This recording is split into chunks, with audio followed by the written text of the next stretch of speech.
Cinema థియేటర్ల విషయంలో అత్త మీద కోపం దుత్త మీద చూపించిందన్నట్లు తయారైంది కూటమి ప్రభుత్వ పరిస్థితి. సినిమా థియేటర్ల బంద్ ఆపై విరమణ ప్రకటనల నేపథ్యంలో ప్రభుత్వం కన్నెర్ర చేయడంతో ఎక్కడ సీజ్ ద థియేటర్స్ అంటారోనని యాజమానులు వణికిపోతున్నారు. జూన్ 12న హరిహర వీరమల్లు చిత్రం విడుదలవుతున్నందున ఇప్పుడు థియేటర్లు బంద్ చేస్తారా? సినిమా ఇండస్ట్రీలో ఏం జరుగుతోంది? దీని వెనక ఎవరున్నారంటూ డిప్యూటీ సీఎం పవన్ ఆగ్రహం వ్యక్తం చేసిన విషయం తెలిసిందే. తీరా దీని వెనక జనసేన నేత ఉన్నారని తెలిసి ఏం చేయాలో అర్థం కాక తలపట్టుకుంది కూటమి ప్రభుత్వం. ఇంత హంగామా చేసి మిన్నకుండిపోతే బాగుండదని భావించి రాష్ట్ర వ్యాప్తంగా థియేటర్లను తనిఖీ చేయాలని ఆదేశించింది. థియేటర్లలో ఉన్న లోపాలన్నింటిపై నివేదిక ఇవ్వాలని ఉన్నతాధికారుల నుంచి ఆదేశాలు వచ్చాయి. దీంతో పలు నగరాలు, పట్టణాల్లో పోలీసు, రెవెన్యూ, ఆహార కల్తీ నిరోధక శాఖ, మున్సిపల్ శాఖ, తూనికలు, కొలతల శాఖల అధికారులు థియేటర్లలో తనిఖీలు చేపట్టారు.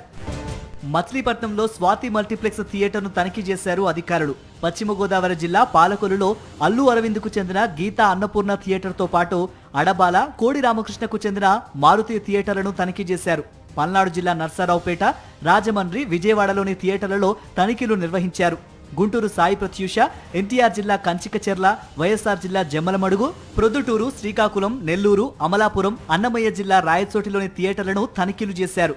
లైసెన్స్, టికెట్ల ధరలు, తినుబండారాలు, శీతల పానీయాల ధరలు, మరుగుదొడ్లు, ఫైర్ సేఫ్టీని పరిశీలించారు. తనిఖీల సమయంలో థియేటర్ల యజమానులు అధికారులతో వారి కష్టాలు చెప్పుకున్నారు. ఇప్పటికే అరకొర ఆదాయాలతో నష్టపోతున్నామని, చిన్న చిన్న లోపాలను సాకుగా తీసుకుని సీజ్ ద థియేటర్ అంటే తమ గతి ఏం కావాలని వాపోయారు.